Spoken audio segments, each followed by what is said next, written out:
Donald Trump repeatedly told him the election was not stolen, but he continued to say it was. That is what we learned in the second hearing on the January 6th Congressional Committee today. CBS 17's Russ Bowen is here to break down everything that was discussed this morning. Yeah, we heard from then President Trump's closest allies and from members of his own party telling us what they say happened in the days following the election.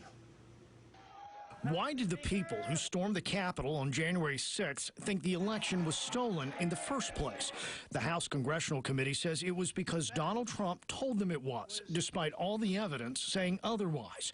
Duke University historian Nancy McClain. To learn that the president had been informed by the people closest to him and highest in his administration that his election fraud claims were, and I quote his own attorney general, idiotic, nonsense, crazy stuff, rubbish. Attorney General Bill Barr repeatedly told the president allegation after allegation of election fraud proved to not be true. I was somewhat demoralized because I thought, boy, if he really believes this stuff, he has, lost contact with he's become detached from reality. Georgia and Pennsylvania were at the center of conspiracy theories, even as Republican state officials debunked those claims. Not only was there not evidence of 8,000 dead voters voting in Pennsylvania, there wasn't evidence of 8. I didn't think what was happening was necessarily honest or professional at that point in time. So that led to me stepping away. While the legal fights were fought in the courts and lost by the Trump campaign, the committee says $250 million was raised for a non-existent fund. I don't believe there is